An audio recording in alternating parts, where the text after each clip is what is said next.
Welcome back to middle education.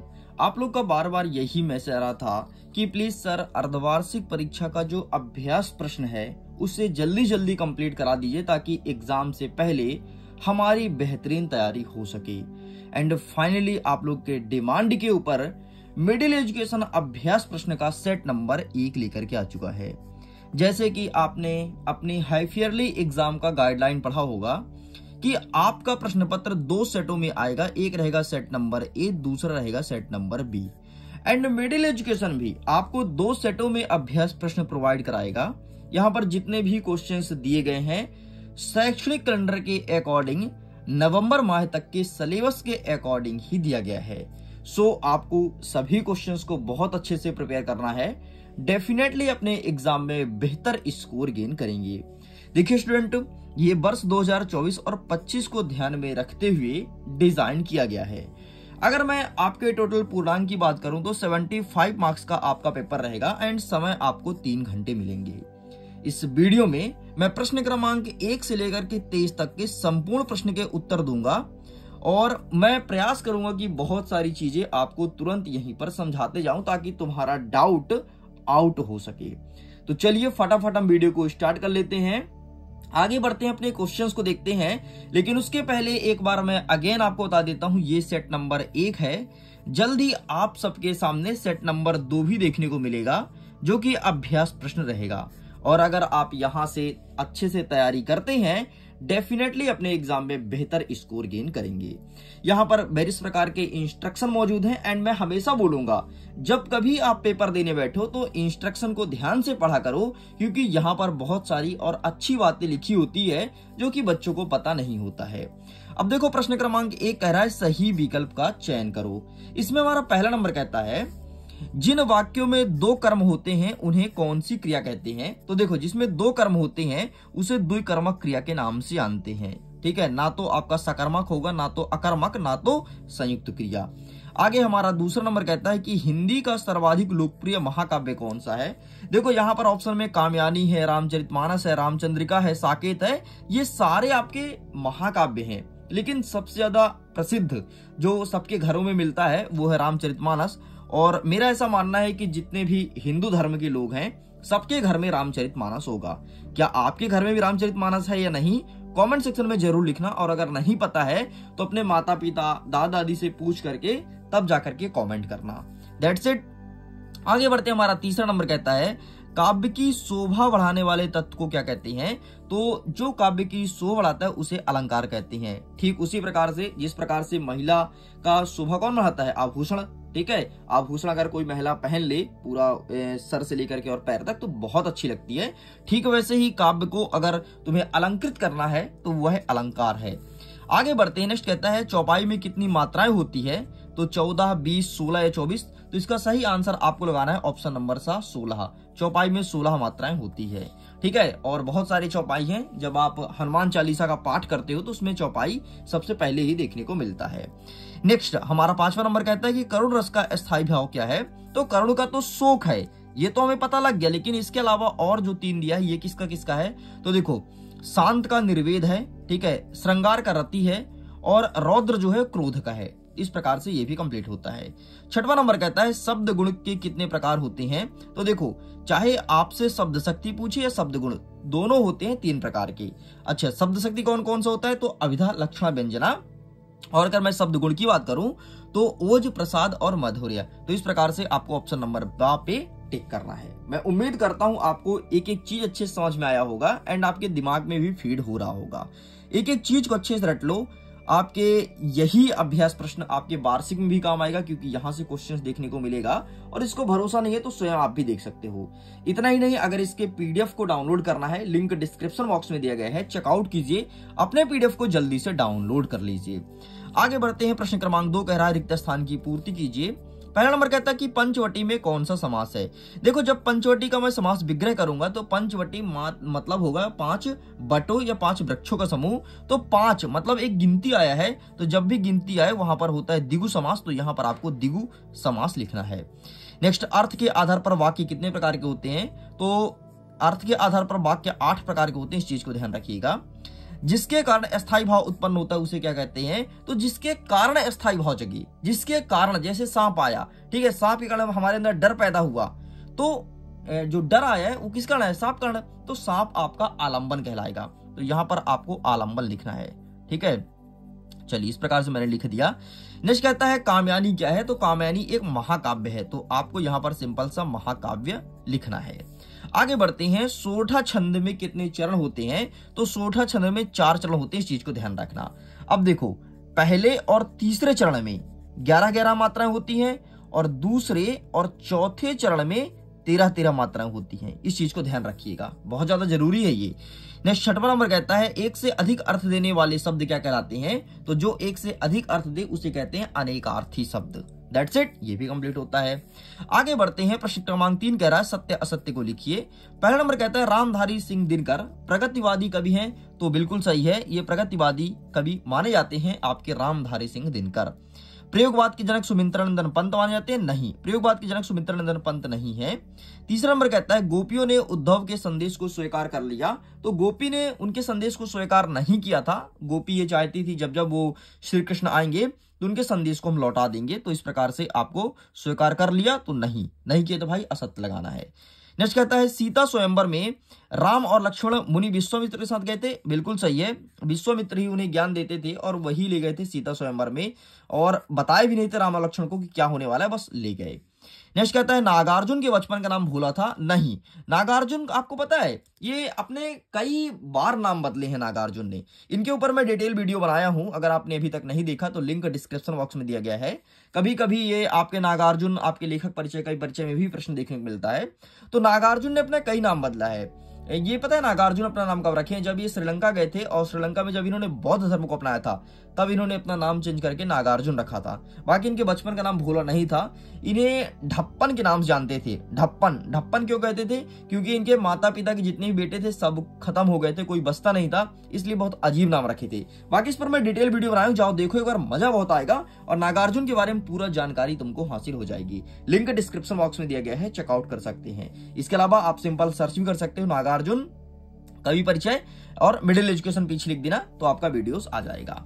Next 6वां number कहता है जयशंकर प्रसाद छायावाद के कवि हैं, तो बिल्कुल सही है, जयशंकर प्रसाद जी को छायावादी कवि के रूप में स्वीकार किया गया है। चलिए आगे बढ़ते हैं। नेक्स्ट हमारा क्या कहता है 4था नंबर, सही जोड़ी मिलाइए। आइए फटाफट देख लेते हैं। जयशंकर प्रसाद क्या लिखते हैं? तो कामयानी लिखते हैं, तो ये आपका पहला नंबर हो जाएगा, ठीक है।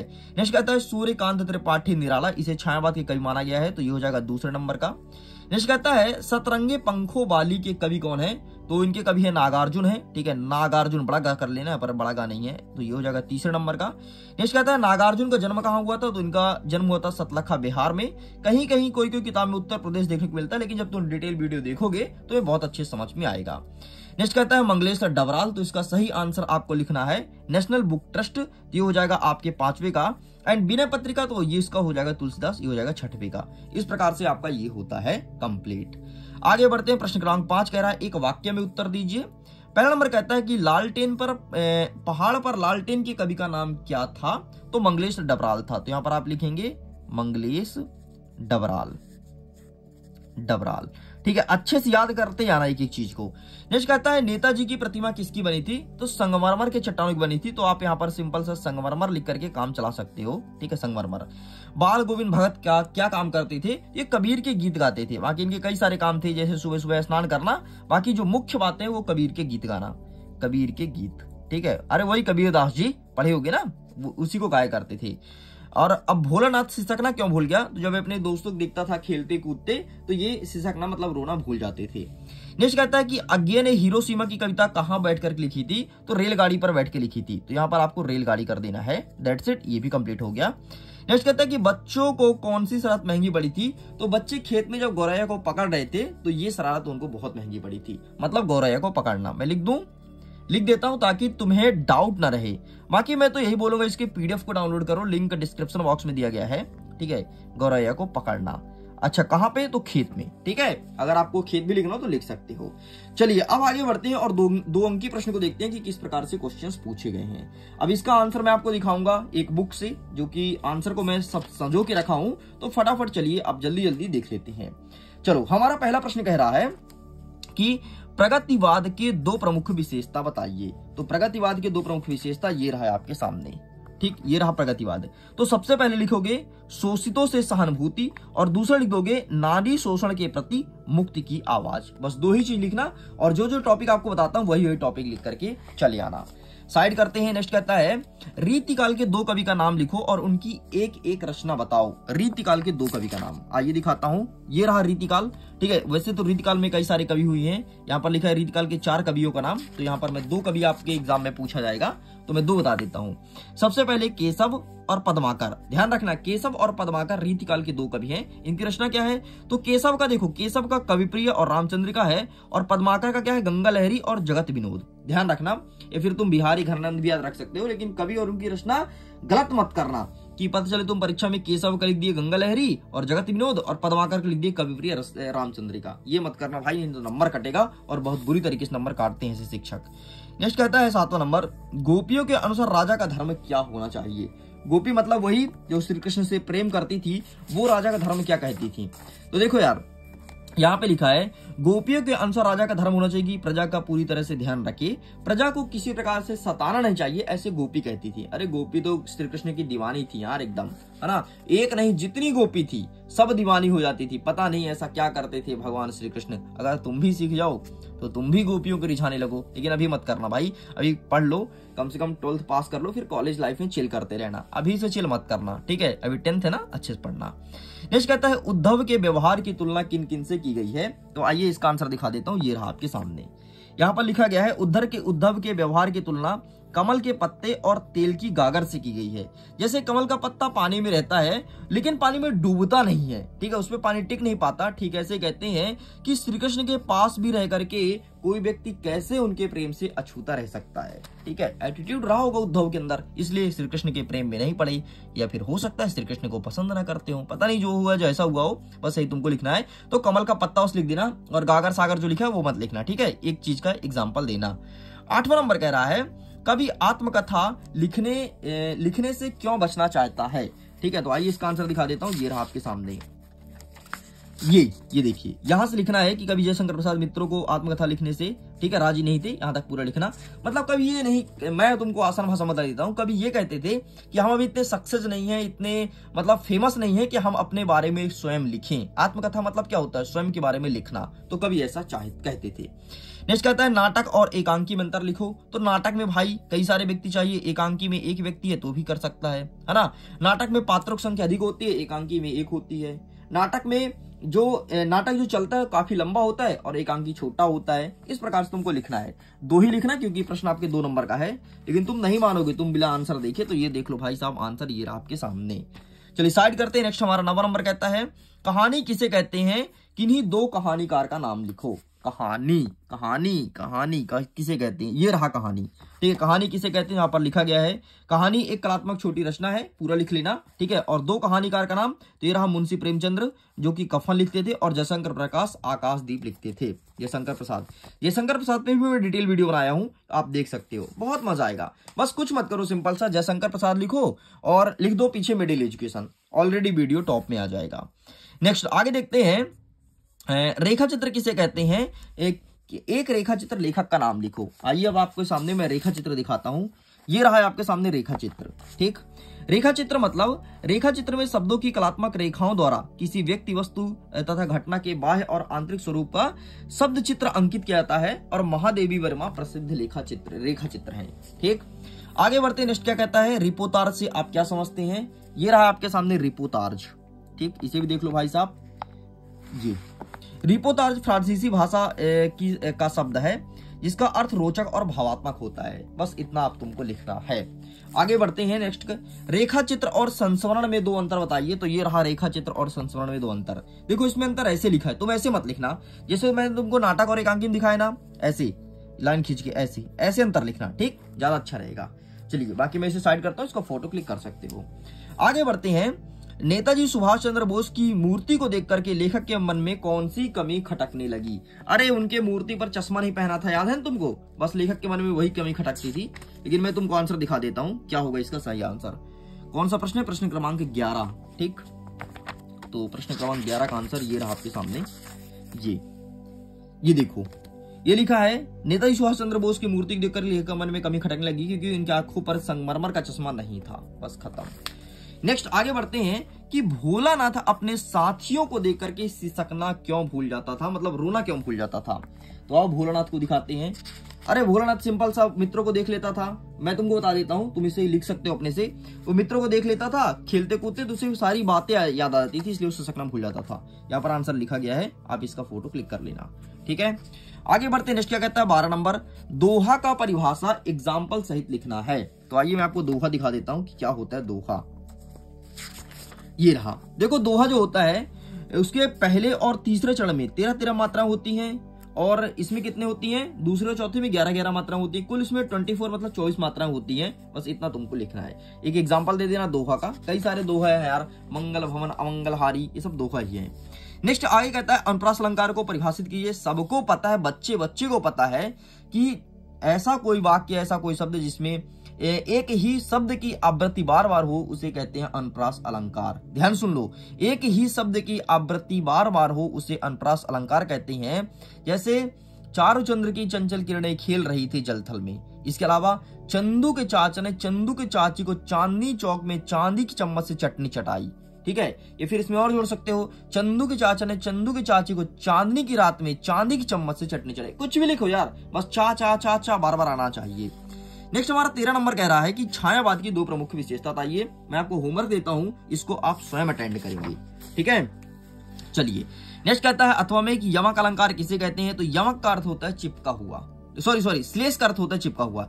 यमक का मतलब ये होता है कि एक ही शब्द की आवृत्ति 2 बार आई लेकिन उसका अर्थ अलग अलग हो। एग्जाम्पल देखना, जैसे कनक कनकते 100 गुनी। मैंने क्या बोला, कनक कनकते 100 गुनी, मादकता अधिकाय, या पाए बौराय नर, या खाए बौराय।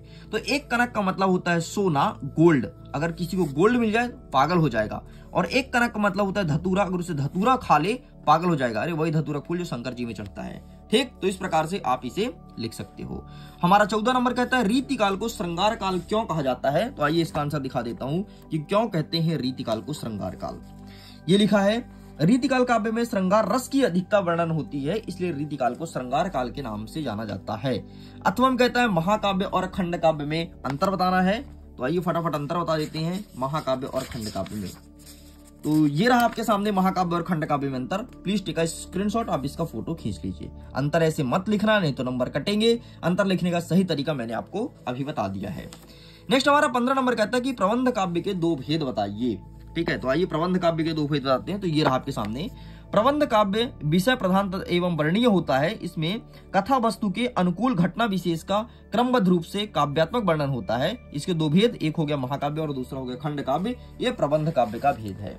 ठीक है, नेक्स्ट छंद का डेफिनेशन बताना है। छंद का परिभाषा, छंद क्या होता है। तो आइए दिखा देता हूं छंद। ये रहा है आपके सामने छंद। जिस रचना में अक्षरों तथा मात्राओं की संख्या अनिश्चित होती है, जिसमें यति गति तुक आदि का ख्याल रखा जाए, उसे छंद कहते हैं। 2 प्रकार का होता है, मात्रिक और वार्णिक। बस इतना लिखना, इसका डिटेल मत करना। जब कभी 3 नंबर या 4 नंबर का प्रश्न पूछे तो डिटेल करना। ये प्रश्न पूछेगा 2 नंबर का, इसलिए ज्यादा डिटेल नहीं करनी है। नेक्स्ट 16 नंबर कहता है कि आत्मकथा और जीवनी में अंतर बताइए। तो आइए दिखा देते हैं आत्मकथा और जीवनी में अंतर। आत्मकथा और जीवनी में क्या अंतर है, ये आपके सामने रहा। ठीक है, जीवनी और आत्मकथा में अंतर ऐसे लिखा है, ऐसे मत लिखना, मैंने पहले ही समझा दिया है। चलिए साइड करते हैं। नेक्स्ट आगे अथवा कहता है कि निबंध से आप क्या समझते हैं। निबंध से आप क्या समझते हैं। तो ये रहा है आपके सामने निबंध।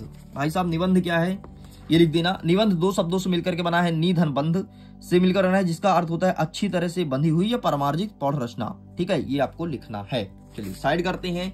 नेक्स्ट हमारा 17 नंबर कहता है कि सूरदास की काव्यगत विशेषताएं बतानी है। तो चलिए फटाफट ओपन कर लेते हैं सूरदास की काव्यगत विशेषताएं। वैसे इस पर भी मैं डिटेल वीडियो बनाया हूं, अगर तुम्हें देखना है तो सिंपल सा लिखना सूरदास और सर्च कर लेना मिडिल एजुकेशन, इस पे भी वीडियोस आ जाएंगे। बहुत अच्छे समझाए हूं यार, एक बार देखो तो सही। नेक्स्ट अथवा कहता है कि चौपाई छंद का उदाहरण दीजिए। चौपाई छंद, आइए चौपाई छंद बताते हैं आपको। चौपाई छंद क्या होता है, उदाहरण बस पूछा है क्या। हाँ उदाहरण बस पूछा है। ठीक है, तो आइए उदाहरण बस देख लेंगे क्या दिक्कत है। ये रहा चौपाई छंद का उदाहरण। ठीक है, ये मत लिखना डेफिनेशन, केवल उदाहरण लिख देना। मंगल भवन अमंगल हारी, बाकी तुम सब जानते हो। आगे बढ़ते हैं। 18 नंबर कहता है एक गद्यांश दिया गया है, पद्यांश दिया गया है, जिसमें संदर्भ प्रसंग सहित व्याख्या करना है। बादल गरजे घेर घेर घोर गगन धरा धर ऊ। ठीक है, ये दिया गया है। तो आइए फटाफट इसका भी आंसर देख लेते हैं कि इसका सही आंसर आपको क्या लिख करके आना है। सारे क्वेश्चंस को अच्छे से प्रिपेयर कर लेना, वरना बाद में पछताना पड़ेगा। ठीक है, ये रहा संदर्भ, ये रहा प्रसंग और ये रहा भावार्थ, ये तुमको लिखना था। आगे बढ़ते हैं। अथवा क्या कहता है, कहीं सांस लेते हो, घर घर भर भर देते हो, उड़ने को नभ में तुम पर पर कर देते हो, आंख हटाता हूं तो हट नहीं रही है। तो ये रहा भाई साहब, कहीं सांस लेते हो।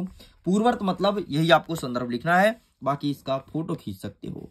चलिए साइड करते हैं। नेक्स्ट हमारा 19 नंबर कहता है, आपको एक गद्यांश दिया है, इसका संदर्भ प्रसंग सहित व्याख्या करना है। मतलब संदर्भ लिखना है, फिर प्रसंग और व्याख्या मतलब अर्थ। ये तीन चीज आपको लिखना है। ठीक है, तो बाल गोविंद भगत वाले पार्ट से दिया गया है। तो फटाफट मैं वो पार्ट को खोल लेता हूं और इसके आंसर को भी टिक करा देता हूं। तो क्या है, बाल गोविंद जाए ना, ये रहा आपके सामने। ठीक है, ये रहा संदर्भ। संदर्भ में दिखा देता हूं, संदर्भ में क्या लिखना है। संदर्भ में आपको ये चीज लिख करके आना है। ठीक है, ये गद्यांश बाल गोविंद भगत पाठ से लिया गया है। इसके लेखक का नाम रामवृक्ष बेरी पुनी है।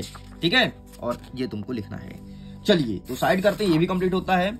आगे कहता है नवाब साहब वाला दिया गया है। तो आइए नवाब साहब वाला देख लेते हैं। तो ये रहा नवाब साहब वाला प्रश्न और ये रहा इसका उत्तर। ठीक है, संदर्भ में क्या लिखोगे, तो संदर्भ में मैं दिखा देता हूं, ये लिखना है इस बार संदर्भ में। ठीक है, प्रस्तुत गद्यांश हमारी पाठ्य पुस्तक लखनवी अंदाज नामक पाठ से लिया गया है। इसके लेखक यशपाल जी हैं।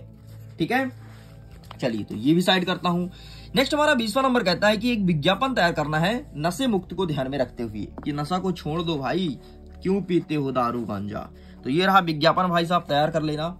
स्वयं की तथा अपने परिवार की सुरक्षा के लिए नशा एक अभिशाप है, नशे से दूर रहें, स्वस्थ रहें और खुश रहें। तुम लिख सकते हो, जरूरी नहीं तुम ऐसे ही शब्द का उपयोग करो, तुम अपने से एक और भी डिजाइन कर सकते हो। आगे बढ़ते हैं। 21वां नंबर कह रहा है, एक अपठित गद्यांश को पढ़ना है और इसके प्रश्न का उत्तर देना है। ठीक है, सबसे पहले क्या कहता है, गद्यांश को थोड़ी एक नजर देख लेते हैं, बाकी आंसर तुम कर पाओगे, बहुत सरल है। स्वार्थ और परामर्थ मानव की प्रवृत्ति है।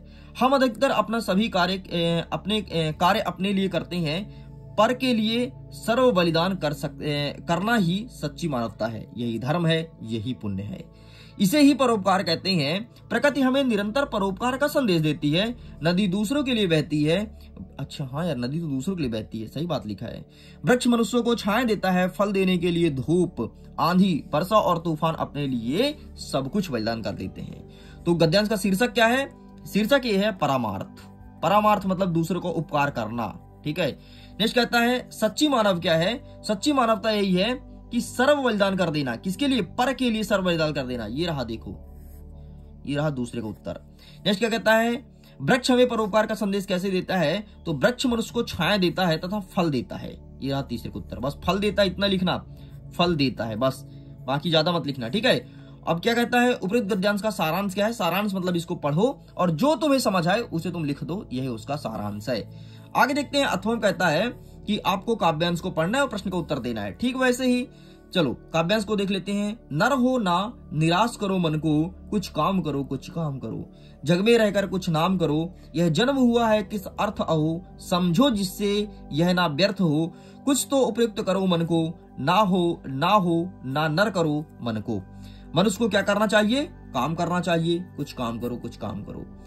आदमी का जन्म किस उद्देश्य से हुआ है, तो जग में रहकर के कुछ नाम करो। ठीक है, ये रहा दूसरे का उत्तर, फटाफट सब बता देता हूं, टेंशन मत लो। नेक्स्ट क्या कहता है, क्या कहता है उपयुक्त शीर्षक क्या है, तो शीर्षक क्या है कि जग में होकर के कुछ काम करो कुछ काम करो, ये तुम्हारा शीर्षक हो गया। नेक्स्ट क्या कहता है 22वां नंबर, अपने बड़े भाई के विवाह में सम्मिलित होने पर मित्र को पत्र लिखना है। तो आइए मैं बड़े भाई के शादी में जाता हूँ और अपने दोस्त को पत्र लिखता हूँ कि भाई मैं तो आ गया, तू भी आ जा, मेरे बड़े भैया की शादी है। ठीक है, तो ये रहा भाई साहब बड़े भाई की शादी के लिए, बड़े भाई की शादी दिया है ना, हाँ बड़े भाई की शादी करा रहा है, तो ये रहा बड़े भाई की शादी के लिए आप ये आंसर लिखना है आपको। अथवा कहता है प्रथम श्रेणी पर बधाई के लिए, तो ये यहाँ पर दिया गया है। चलिए अंतिम आपका प्रश्न कहता है कि किसी एक पर लगभग 120 शब्दों में निबंध लिखना है। ठीक है, विज्ञान वरदान यह अभिशाप है, साहित्य और समाज, दहेज प्रथा, नारी शिक्षा, खेल के बारे में। ठीक है, आंखों देखा वर्णन, जिस खेल को तुम देखे हो, क्रिकेट हो गया, cricket, kho kho, kabaddi, volleyball, football, जो भी तुम देखे हो उसके बारे में लिखना है। एंड मैं जानता हूं तुम मानोगे नहीं बिना आंसर देखे, तो फाइनली मैं आंसर दिखा देता हूं। लो दहेज प्रथा के ऊपर देख लो, और दहेज प्रथा को रोकना चाहिए। आप भी अच्छा सक्सेस हो जाना, कभी अच्छा खासा पैसा कमाना, दहेज मत लेना। ठीक है, दहेज के खिलाफ हूं मैं, और आप भी खिलाफ रहिए। दहेज ना तो लीजिए ना तो दहेज दीजिए। ठीक है, इस प्रकार से आपका ये कंप्लीट होता है। लीजिए स्टूडेंट, पूरा कंप्लीट करते हो। वीडियो कैसा लगा? वीडियो अगर पसंद आए तो वीडियो को लाइक करिए, अपने दोस्तों के साथ शेयर कीजिए। ये वीडियो भारी डिमांड में बनाया गया है, बच्चों के बहुत सारे डिमांड आ रहे थे, बहुत सारे कमेंट सेक्शन में मैसेज थे, इंस्टाग्राम पर मैसेज थे। बाकी लिंक डिस्क्रिप्शन बॉक्स में, टेलीग्राम पर जरूर जुड़ना, बहुत फायदा मिलता है। वहां पर सबसे पहले आपको लेटेस्ट अपडेट दिया जाता है। वीडियो करता हूं एग्जाम के लिए। All the best, bye bye.